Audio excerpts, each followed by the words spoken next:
welcome to Good Game, the show for gamers by gamers. I'm Bajo. And I'm Hex. This week it's been about living the dream, Bajo. How so, Hex? Well, I got to live the dream of building mighty metropolises in SimCity. Metropolis?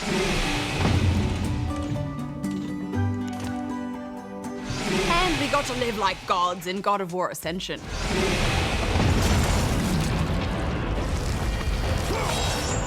Well, let's see if they stay dreams or become nightmares. But first, can you guess what this game is for this week?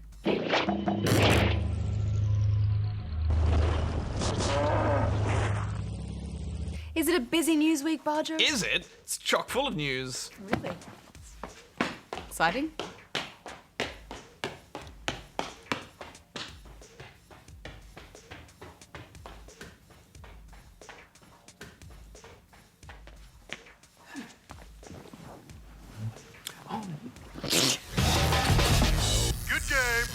Danish television channel TV2 has apologised after realising it used a screenshot from Assassin's Creed during a news report on Syria. The mix-up occurred after a researcher found the image online while searching for photos of the skyline of Damascus and believed it to be real. Sony Santa Monica has released a patch to alter the name of a trophy in God of War Ascension. Some users found the original trophy, Bros Before Hoes, which is awarded after beating a female boss, to be offensive.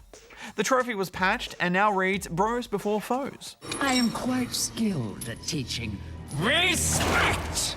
Mike Micah and his 3-year-old daughter like to play retro games. She always likes to play as Peach in Super Mario Bros. 2 and was sad to find that she could only play as Mario or Jumpman in Donkey Kong. So Mike modded the game for her to replace Mario with Peach or Pauline as she was originally known.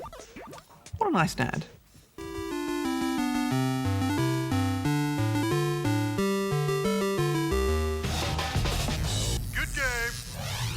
Badge, my childhood gaming memories are few and foggy, but one that definitely sticks out is playing SimCity 2000 at my friend's house for hours on end. You know, we'd sit side by side on the one computer just taking turns, and we had a great time. We were obsessed.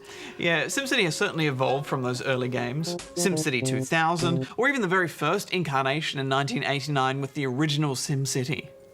And while the series has branched out with various theme park and safari builders, SimCity societies, The Sims, you just can't beat the original addictive glee of some good city planning. Yeah, I mean, it was quite a nostalgic experience for me coming back to this, but one realization I came to in the process is that I have about as much financial maturity now as I did as a 10-year-old girl. I sent 2 cities bankrupt in less than a day. How does that even happen? I don't know, I just want to give the people what they want, but they want so much, Bajo. You just need to be more disciplined, Hex. What's that? You're feeling sick? Suck it up. I've got bigger issues to deal with, such as this tornado. The game certainly looks slick, and while a lot feels familiar, there are a few changes to the core gameplay that differ from the city builder that I remember. And times certainly are a-changin' when you have to be constantly online to play a game. I mean, I understand the need for DRM, but because of SimCity's shaky launch, it left a lot of players unable to connect to servers, causing some pretty intense frustration. It rendered the game unplayable for some. Yeah, happily, we actually didn't have that much of an issue. We had a few dropouts and we lost a save here and there.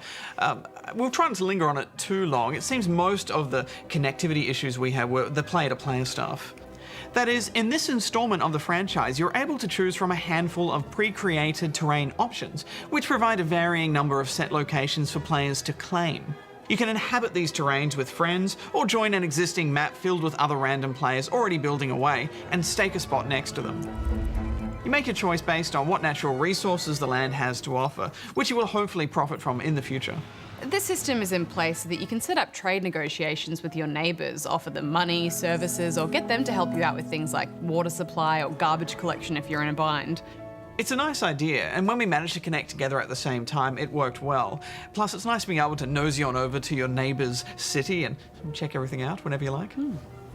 That said, though, there's also something about this that feels quite restrictive. I mean, my memory of SimCity was being able to shape and doctor the landscape to suit my specifications. I always favoured a landscape with a river running through it, but if I wanted to fill in part of that river and build over it, or randomly chuck a lake in the middle of my city halfway through the game, then I could. Whereas here, you're given your little square of land and your dotted line that you have to stay within the boundaries of, and that's it.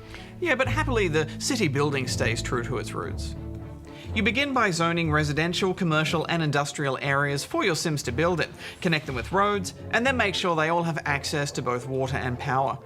As more and more Sims start to build in your city, you'll need to provide them with a seemingly endless supply of city services like public transport, hospitals, schools and so on. I thought it was cool as well that very early on you can have your own superhero living in your city, although he has to be paid, and of course a villain to create some chaos, but add potential financial benefit to you. So it's all about that balancing act. That said, prioritizing is really hard. Factories are constantly being abandoned because not enough university-educated workers are available to run them. But being able to afford a university is no easy task when there are so many basic city services like police and ambulance that require constant upgrades and expansion. Not to mention that you need to purchase a Department of Education for your town hall first. I felt like my city was just always on fire. I had so many fire stations, big ones mind you, and yet there must be a zillion factors to consider as to why your buildings are burning down.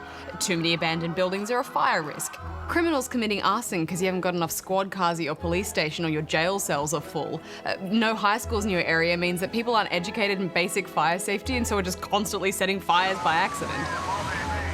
And if you haven't upgraded your roadways to large, expensive avenues, fire trucks will get caught in the traffic and not be able to put the blaze out in time. Honestly, it's a nightmare. A delicious, addictive nightmare. And just when I think I've saved up enough money, bam, power outage. I now need to spend all my savings on upgrades to my power plant or nothing will have power and everything will shut down. It's mental, isn't it? It never ends. And suddenly it's 4 in the morning and I'm so far in debt there's just no coming out of it. I mean, you can accept bonds to temporarily bail yourself out, but I did that 3 times and I spent it all. The only choice I had left was to raise taxes by a lot. My Sims then hated me and all moved out. I knew then, Bajo, that it was over. Yes, then the only course of action left to you is to unleash the lizard.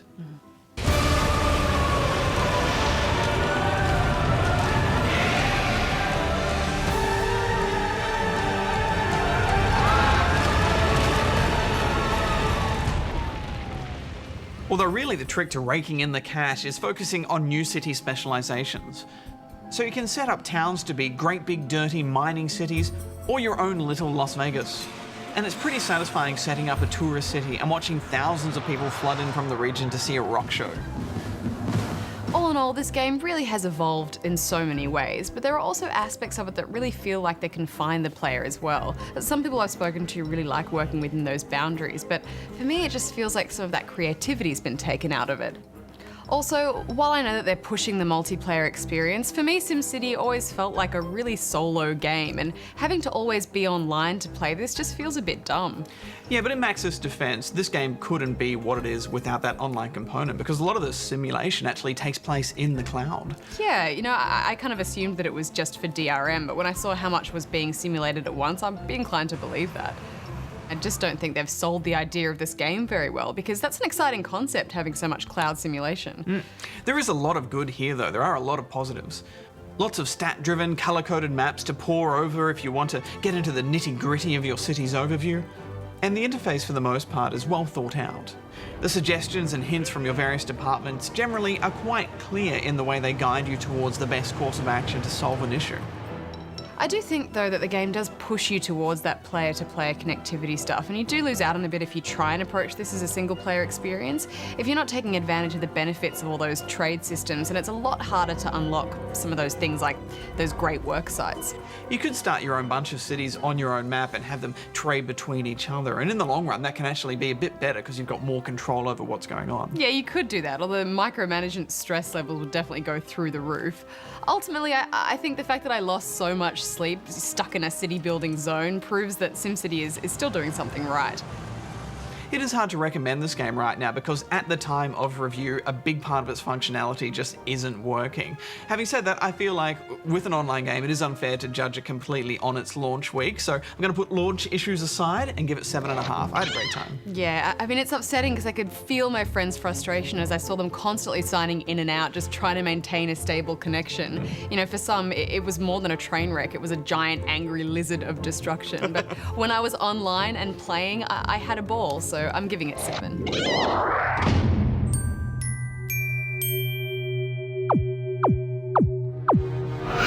You are trespassing within Urquan space. Maybe the first real love that I had was Star Control 2.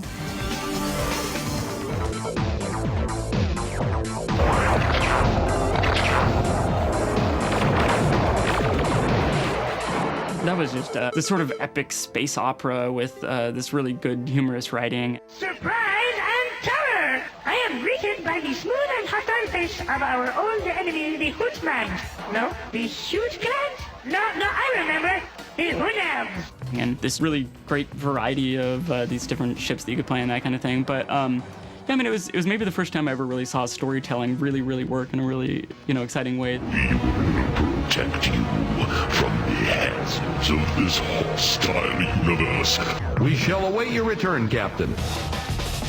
Good game.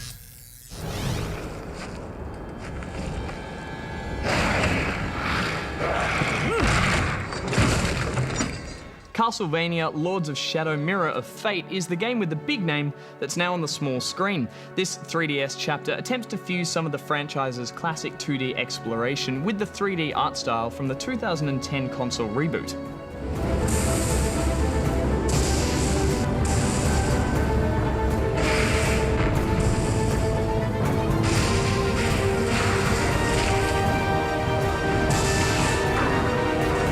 For anyone unfamiliar with the Castlevania games, they revolve around a family of vampire slayers known as the Belmonts. They make it their business to bust down the door of Dracula's castle and kick the crap out of any undead nasties who get in their way. The Castlevania games pride themselves on the type of bitterly tough platforming that puts hair on your chest. Initially, you start out as Simon Belmont and unleash his iconic whip with some pretty slick combos.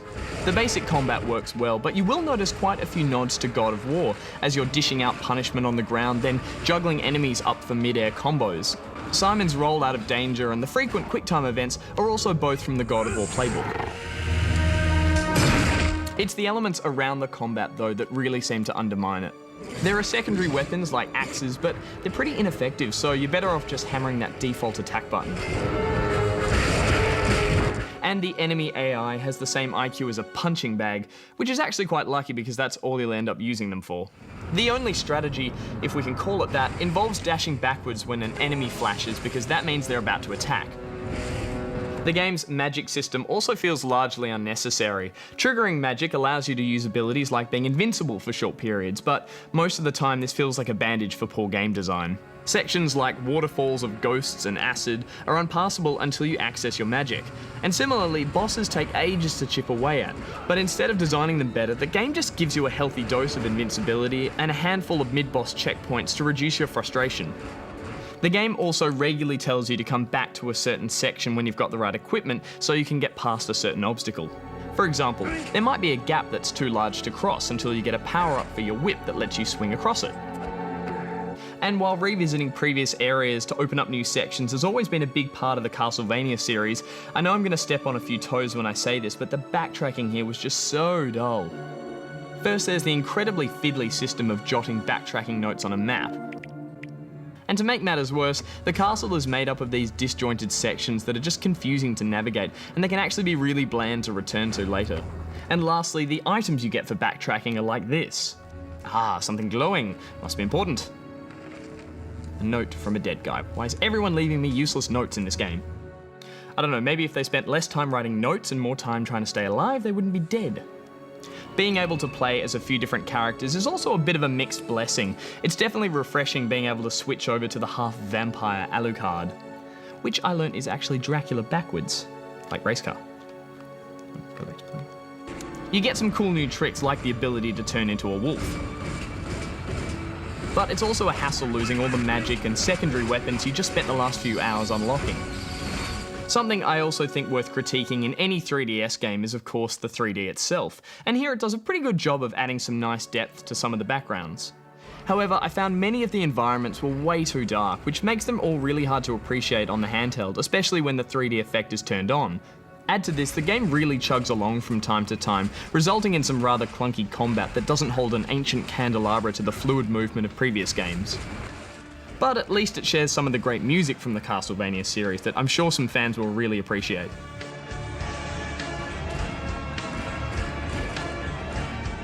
Now, I know it seems like I'm being particularly harsh on this game, but the fact is, with so many great smartphone games out there, mobile gaming has gotten really competitive, and I just don't think I can really recommend this mediocre platformer, so I'm giving it a 5. Now, getting to use the iconic whip again in Castlevania got me thinking, how many other games out there have whips in them? So I thought I'd have a look in a new segment I like to call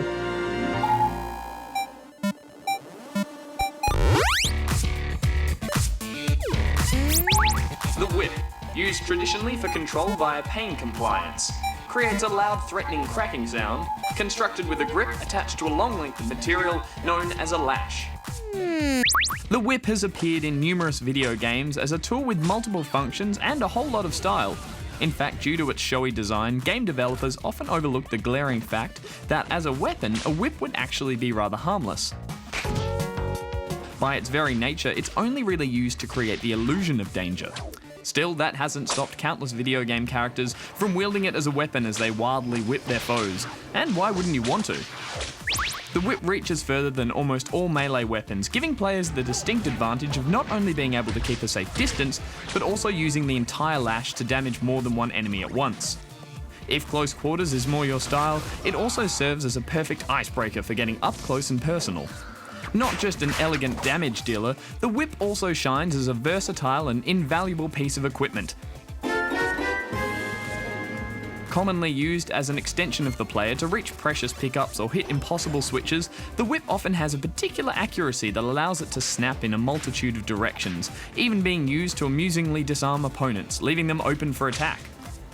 But undoubtedly, the most iconic use of the whip is when a player is faced with a perilous piece of platforming, one that can only be traversed with a heroic dive and snap of the whip as a makeshift rope swing.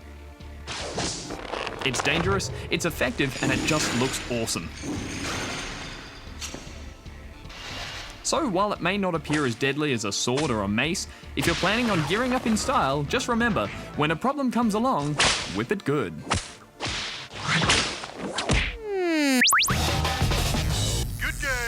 Thanks, Goose. Hex, I wasn't actually that excited about another God of War game until I sat down and played it, and then I remembered that God of War is like this.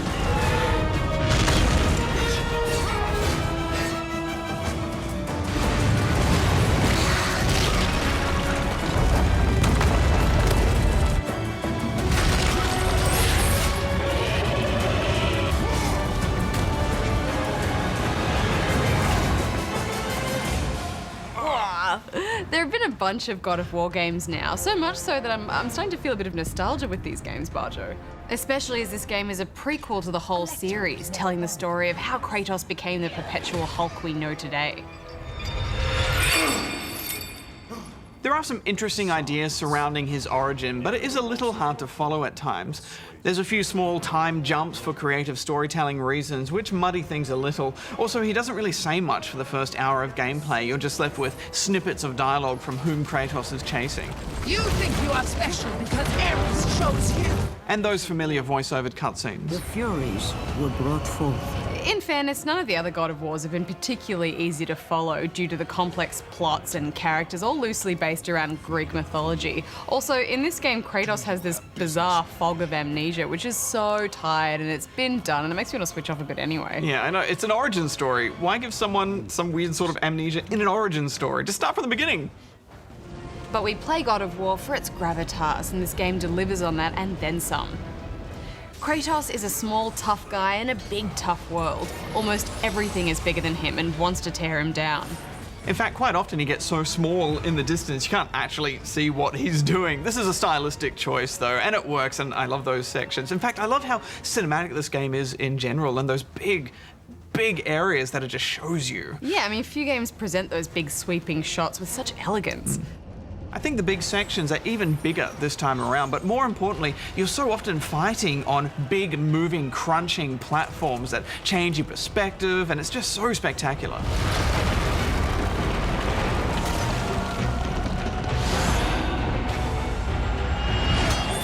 And there's lots of those little sliding, dodging sections, which appear to be the flavour of the month at the moment, Hex. Kratos in the fights. Hang on a sec. Pause. Rewind that a bit. Roll on. Okay, pause. Kratos has no penis. Also, you never feel like the game is pausing, waiting for you to do something to trigger the next event or spawn of enemies. It's all organic. It just rocks along at a good pace. Yeah, for example, how the QuickTime events have also evolved. Now when you're fighting large and mini bosses, you'll have to dodge within little finisher sections. It's a small thing that adds lots to fights, and it brings you more into the combat. Yeah, there's a lot of good fights to be had in this game, and some very brutal ones as well. But there's some twists on the formula that keeps things interesting. Your sword on a chain can now lasso an enemy first, which helps for crowd control and also throws a few extra combat options into the mix. As you fight, the better you do, the more your rage meter will fill up. When it's totally full, you can unleash unlocked abilities. The combat system really isn't explained that well, but you do eventually work it out, and arguably you could say that's half the fun. Another twist is that you're not powering up weapons, you're powering up elements which have different bonuses and effects. It's a nice visual change to the fights, and now you'll be switching to, say, ice if you want to knock back enemies and try and dislodge the weapons they're carrying. And while I did miss having a bunch of weapons that I can actually power up and use whenever I want, you can find weapons on the ground, like a good 90s beat 'em up. They're mostly useless, but at least it does mix things up. And enemy setups are fantastic. You're always being surprised and outnumbered. And I think it's even a little bit harder too, and even the puzzles are slightly better than the last game. And this is good because 3 did feel a bit easy all around. There's so much variety in who you fight and how you do it as well. Levels feel a bit more cohesive now, less like rooms of goons with force fields and more like you're in unknown territory getting attacked by its inhabitants. Platforming markers are more subtle, and this can lead to some confusion about where you're supposed to go. Sometimes I felt like Kratos knew where to go, but I didn't, and that can be really frustrating. Plus, he's definitely the brooding, silent type, so it's not like he's dropping hints of where to go all the time.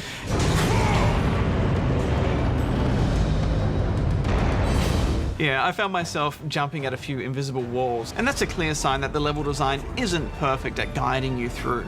But these are very minor issues when you look at the game overall. Such amazing creature design too, Bajo. Those poor elephants. The level of detail and the wobble in each enemy is just perfect.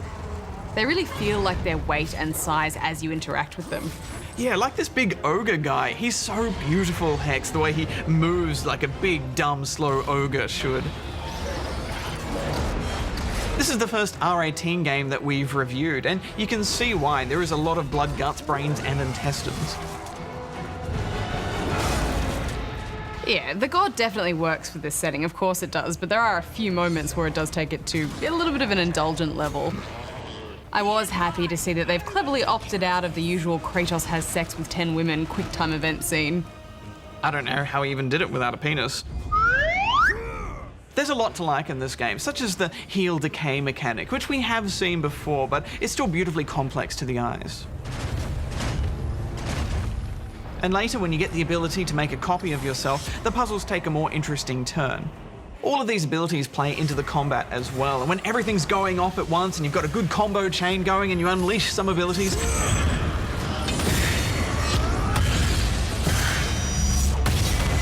it's quite a sight. Also, it's a small thing, but it's so great that Kratos bashes open the chests now. Well, some of them at least. You know, it really helps with the pace of the game, and I wish he did that with all of them. Yeah. They've really got the formula down pat, and while a lot of this feels familiar, they've just got a few little tweaks that keep this exciting. The boss fights have been thought out as well, such as this Total Recall boss and his ability to slow down time. I love having to think hard about a boss fight where it doesn't feel confusing or cheap, and I think they've nailed that. Another addition is the multiplayer. Now, a lot of people have been quite vocal in saying, why even include multiplayer in this series, especially since the beta wasn't that exciting. I didn't get to test out the multiplayer before launch, but you actually left your house and went to one of the official multiplayer sessions. I did leave the house. How's that? I kind of dig it. It's like they've taken a fighting game character and put it into a 3D space, except it actually works and is fun. You're almost always hitting where you want to be, and the collisions are fantastic. Finishing an enemy on low health is brutal, and that mechanic works some nice strategy into the battlefield too. You can also build classes, whether it be focused on magic or damage, and even a stealth class.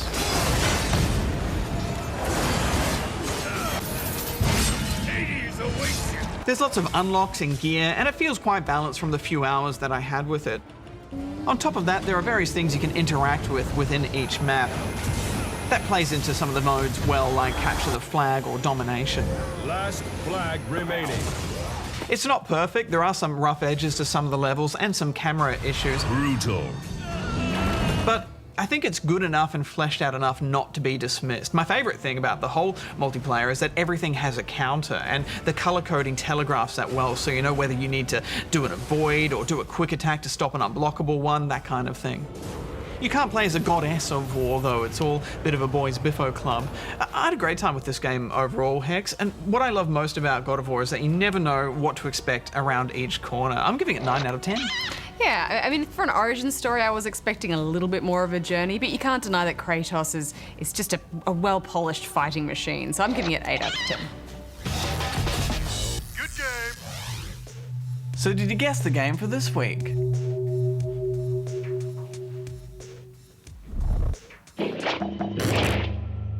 It was Streets of SimCity.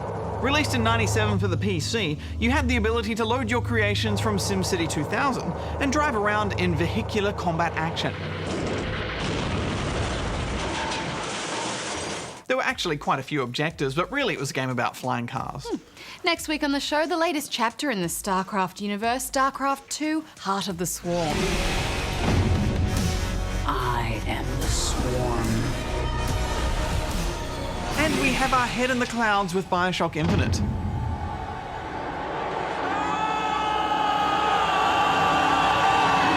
Plus, if you're after a platformer with rhythm and an overly complex name, we'll be taking a look at BitTrip Presents Runner 2, Future Legend of Rhythm Alien, over on Spawn Point on ABC3.